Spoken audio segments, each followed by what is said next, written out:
Well, I was brought up on it. I've been eating lunch on the set since I was 4 years old. That's correct. Natalie's a movie veteran, been in pictures since 1941. Is that correct? That's right. She's played daughter and granddaughter to almost every top star in the business. Oh, but I can be a femme fatale, too. Why, in Rebel Without a Cause, I play a very bad girl. Natalie Wood screams knives through Catalina's midnight fog, and then nothing. Seconds later, only Robert Wagner and Christopher Walken, Wood's possessive husband and her enigmatic co-star, remain on deck, staring at a rocking dinghy in the black water where Hollywood's brightest star has simply vanished into the depths of the ocean. Natalie's last night on this earth is full of intrigue, and many questions of what exactly happened on that fateful night before she fell overboard haunt fans worldwide. Just before dawn, the group was sailing off Catalina Island. November 29, 1981, the Pacific wind was sharp enough to sand a man's knuckles and cold enough to turn teak decks slick underfoot. Natalie Wood, the child prodigy who taught post-war America to believe in Santa, the teenage rebel who softened James Dean's snarl, and the luminous Maria who sang love across a racial divide, had vanished into the night following a fall off the deck of the boat. By the time first patrol boats slice through pre-dawn chop, they will find her floating face down, down jacket ballooned around her like a bruised life vest, toes pointed, as though a choreographer had assigned this final posture. A deputy will mutter the words, "accidental drowning." The coroner will sign off the whole case before lunch, and a coffin will disappear into Westwood Village Memorial Park before the Monday trades even roll off their presses. 44 years later, fans still ask the same question that rattled the mast that morning. How does Hollywood's brightest star sink without a splash, unless someone helped push her under? The story forks the moment the ship's clock blinks past midnight. Timeline 1 is the studio press release. Natalie and her husband Robert Wagner share a cozy weekend cruise with her brainstorm co-star Christopher Walken and longtime skipper Dennis Davern. After dinner and too much pouilly fumé, Natalie hears the boat's side dinghy bumping the hull. She climbs on its deck to retie its line, immediately slips on algae-slick teak, and falls into the black water she had feared since childhood, disappearing into the ocean. Timeline 2, which has whispered in galleys and green rooms for decades, crackles with broken glass and bruised shins. The story starts with a wine bottle getting slammed down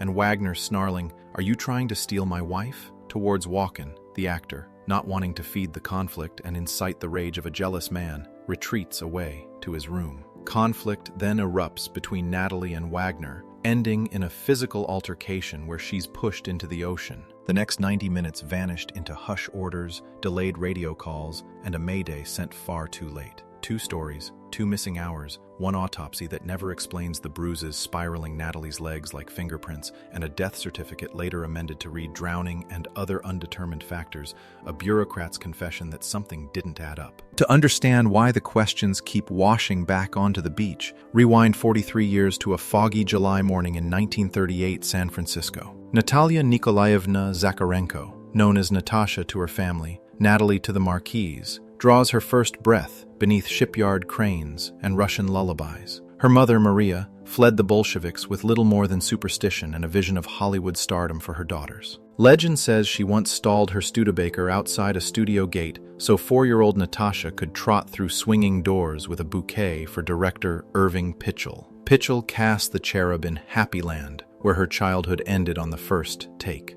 The camera loved her from the moment she could focus on a lens. At 8, she described Edmund Gwenn with a critic's deadpan in Miracle on 34th Street and taught post-war parents to believe again. By 12, she was paying the family mortgage. By 14, she interpreted Dostoevsky in Anguish in B pictures no one remembers, but that studio bosses certainly noticed. Most child stars burn out quicker than flashbulbs, but Natalie kept outgrowing expectations until they fit her like hand-me-down shoes. 17 found her in Rebel Without a Cause, dancing between James Dean's volcanic mumble and Sal Minio's pleading eyes, leading her to earn her first Oscar nod, while her classmates fret over algebra finals. 2 years later, she was already ripping through sexual repression and nervous breakdowns in Splendor in the Grass, her second nomination riding shotgun. Then came West Side Story, where Natalie reimagined her character Maria with a borrowed soprano and her own furnace of hope, convincing 1961 America that love can defy knife-edge turf wars. Hollywood tried calling her the next Elizabeth Taylor, but she's already an archetype all her own, equal parts sawdust and silk, tough as a carpenter's mallet and fragile as sugar glass. Stardom was never a satin pillow. Natalie spent adolescence under backlot tutors who drilled geometry between lighting resets and mascaras running beneath Klieg lights hot enough to warp memory. She told the Saturday Evening Post in 1966, "I've been a piece of merchandise since I was 5. That line echoed off Splendor's mahogany that stormy night when jealousy filled the cabin thicker than diesel fumes.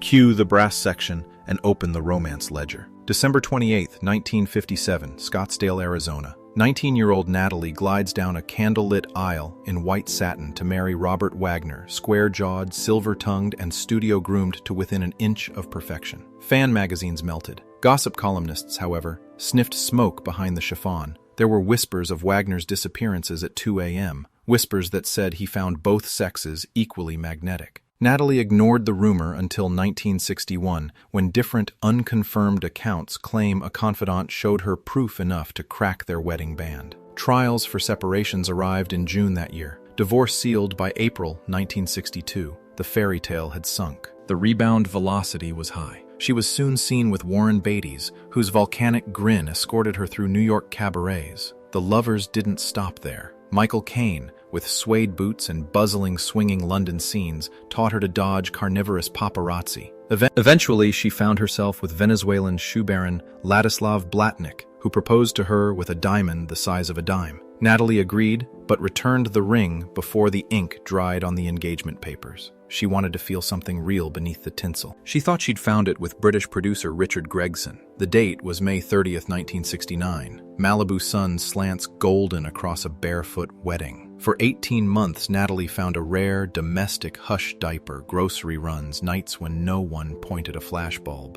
But scripts calling for 30-something women grew scarce. The phone rang less, and her insomnia grew louder. In August 1971, she filed for divorce. The decree stamps were finalized in April 1972. 2 broken marriages, 2 million column inches, and a heart still rehearsing hope. Enter a twist worthy of a melodrama. Wagner and Natalie, cosmic magnets, snap back. Winter 1972. They met for dinner. Some said to sign custody papers. Others said to share tears. By summer, they were reciting vows again. This time, aboard Wagner's yacht, Ramblin' Rose, off Malibu's Paradise Cove, seabirds applauding overhead.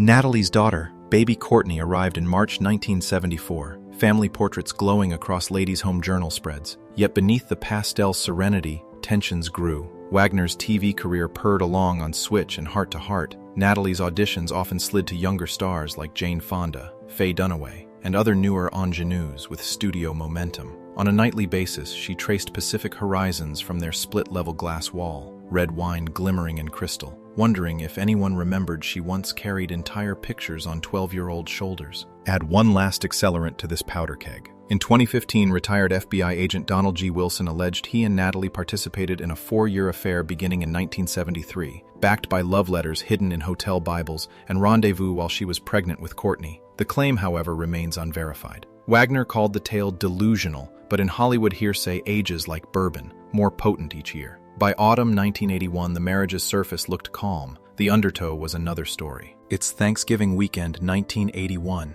America was bloated on cranberry sauce and Hall & Oates. The DVD hasn't been invented. MTV is barely 3 months old. Natalie invited Christopher Walken for a Catalina sail, partly for publicity, partly because he was the only co-star who didn't treat her like fading royalty. Wagner played a genial host, yet bristled at mock flirtations. Captain Davern stocks the bar, primes twin engines, and at Friday noon, the Splendor yacht motors out of Marina del Rey toward Avalon. Friday evening, after Splendor dropped anchor in Isthmus Cove, everything felt postcard perfect. Lobster tails on china, Chablis in crystal, Christopher Walken riffing Bronx anecdotes that had Natalie in stitches. Late Saturday morning, Natalie and Walken took the dinghy ashore to Doug's Harbor Reef. Witnesses later said her laughter was loud enough to make tourists look up from their chowder bowls. Robert Wagner remained aboard, nursing a sinus headache and, by some accounts, a slow, simmering jealousy. By sunset Saturday, Scotch replaced the earlier white wine. Gusts stiffened the mooring lines, and a deck of cards snapped across the mahogany table. Whatever squall the weather brewed outside was already eclipsed by the one forming below deck. 10:30 p.m. comes by. Davern's later affidavit says Wagner's good guy mask shattered then. It alleges he slammed a bottle. Walken promptly exited the room, and Natalie hurriedly descended the companionway, all while midnight winds gust in the background, topping 20 knots, waves slapping the hull like a judge's gavel. Davern said he heard furniture skid. His account alleges Wagner angrily swore, and a Natalie's voice cried, "Stop it!" followed by a thud heavy enough to rattle cutlery and a splash. Silence then stuck to the cabin walls like wet paint. 1:15 a.m. clocked by. The dinghy was now missing from the boat. Natalie's stateroom is empty. She clearly is no longer on the watercraft. Her parka is gone. Wagner suggests she paddled ashore. Davern pleaded to radio the Coast Guard and notify them of the incident. Wagner immediately snapped decidedly with a no. 60-plus minutes of nothing tick by. Plenty of time for hypothermia to finish what panic started. At 2:30 a.m., the distress call crackles. At 3:45 a.m., Harbor Patrol begins searching. At 7:45 a.m., they find Natalie. At 8:30 a.m., Davern finally breaks, telling deputies the argument was explosive. At 9 a.m., detectives phone Noguchi. By noon, the case reads accidental, a faster wrap than when Gilligan's Island canceled its 3-hour tour. The inconsistencies would disgrace a first-week CSI trainee. Natalie feared dark water so profoundly, she once took a rowboat only after the propeller was physically removed. She would never venture alone into a 10-foot chop. The dinghy's outboard was off and oars stowed, improbable for an impromptu shore jaunt. Her autopsy shows bruises fresh enough to bleed, but too dry to come from wave slaps. One crescent on the left thigh the width of a railing cap, a carpet burn scrape across her cheek. Davern told detectives but later said they weren't writing half the things I said.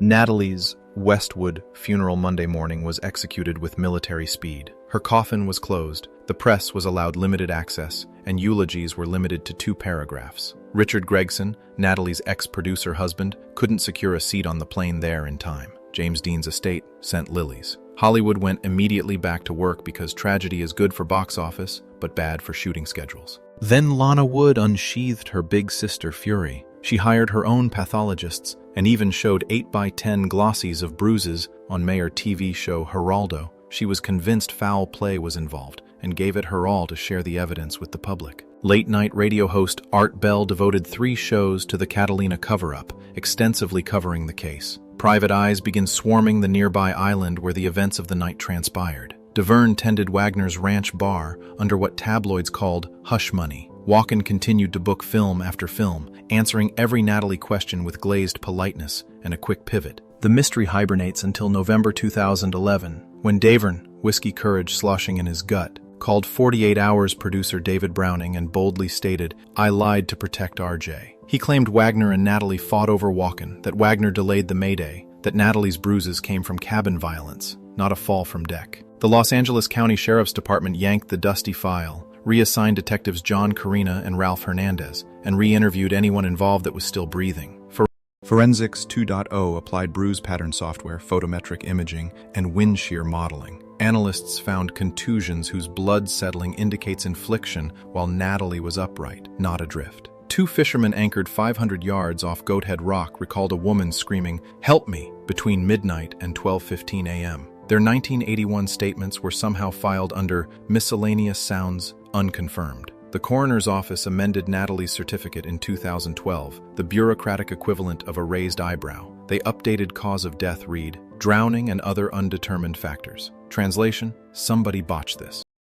January 2018, LASD branded Wagner a person of interest. Cameras began chasing him through Aspen's snowdrifts. Unconfirmed anecdotes tell that when confronted by journalists, he pulled oxygen tubes out his mouth and mumbled the word absurd before aides herd reporters away. Walken, now a cult legend, declines sit-downs to discuss the topic. Davern sobs on Dr. Phil, recounting the thud like a body or a chair. No charges follow. The district attorney chalks it to time, tide, and lack of witnesses. By May 2022, after a decade of chewing cold leads, the file was declared inactive. Wagner's defenders cheer his final exoneration. Lana Wood tweeted, "Closed case does not equal solved case." Yet the curiosity never really sank. On November 29, 2024, the tragedy's 43-year mark, people posted a long-form retrospective in which Natasha Gregson Wagner repeated her view that her mother slipped and called Robert Wagner the love of Mom's life. No fresh witnesses were presented, but comment threads reignited overnight.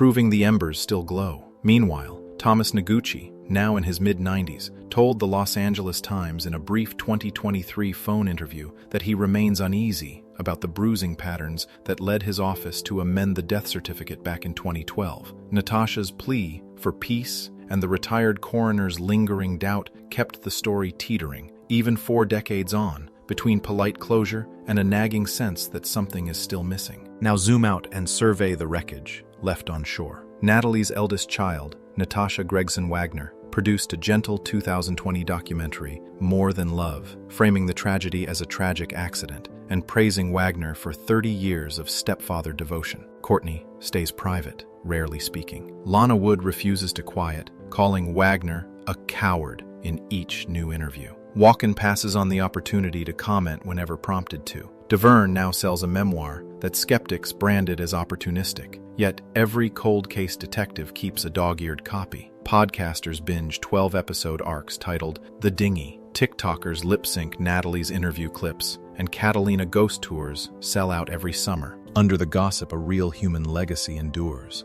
Wood fought for mental health days before HR departments existed, insisted on on-set tutors who actually taught, not babysat. She helped union reps craft clauses shielding child actors from predatory overtime. She lobbied casting directors to see Latina actresses for roles that once defaulted to light-skinned brunettes, irony not lost given her own casting as Puerto Rican Maria. Her estate continues to fund scholarships for immigrant kids chasing performing arts long after her passing. Peek into any acting class from Santa Monica to Minsk, and you'll hear her influence. Every time a student nails stillness ringed by vulnerability, a teacher says, "Watch Natalie in Love with the Proper Stranger and learn restraint." Yet ask that same student about her death, and they'll likely parrot whichever podcast they last binged. Tragedy eclipses triumph. The dinghy overshadows the canon. So where does truth dock? Consider game theory. On a yacht that night were 3 men, with overlapping but unequal fears following Natalie's fall. Wagner, facing marital humiliation and career collapse. Davern, facing loss of income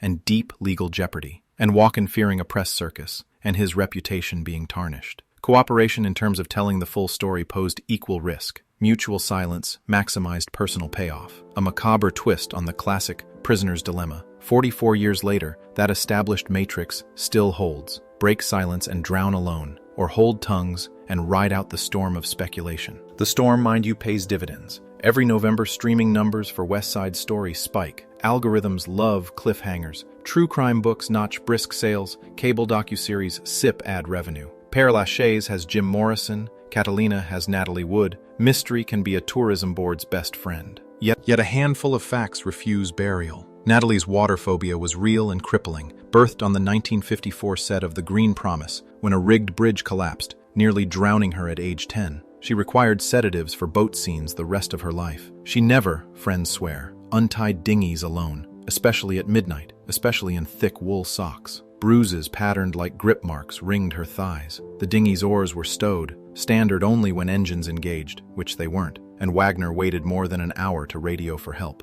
stating later he thought she'd cool off on shore, even though no shore bar was open, and water temperature could induce hypothermia in 15 minutes. If that list knots your stomach, welcome to the club. Cold case detectives keep whiteboards scribbled with those bullet points, hoping modern forensics or a deathbed confession will deliver an epilogue. So far, there's only been silence. Robert Wagner turns 95 this fall, breathing Aspen's thin air beside snowmelt creeks. Christopher Walken, 82, still jabs moviegoers with quirky pauses, ducks Natalie questions like they're pop flies. Dennis Davern continues repeating older, harsher iterations of the tale on whichever podcast pays the appearance fee. Lana Wood tweets countdown clocks and anger towards Wagner. Natasha gently asks everyone to let grief rest. The sheriff's file sits in a climate-controlled vault, stamped inactive until what they called new, credible evidence surfaces. Perhaps tomorrow, a conscience will loosen. A retired deputy, a guilt-heavy doctor, or even Wagner himself dictating one last letter. Hollywood has scripted wilder endings. Until then, Natalie Wood drifts in collective imagination like phosphorescence swirling behind a night fishing boat. Impossible to net, brighter in darkness. And the next time you stumble onto a midnight airing of Miracle on 34th Street or hum Tonight, Tonight while microwaving leftovers, remember the unanswered radio call. The cedar coffin closed before photographers could raise a flash, the Pacific still rehearsing her last lullaby under Catalina's cliffs. 4 decades have slipped beneath our cultural keel, yet the spray from that midnight argument still fogs the glass dividing fact from legend. Until some drawer disgorges a forgotten cassette or a trembling voice spills long-held secrets, the hatch remains ajar, inviting every curious ear to lean closer, listen for the creak of a dinghy rope, and decide what truly happened to Hollywood's lost daughter. Rest easy, Natalie. The ocean swallows many stories, but not every secret forever.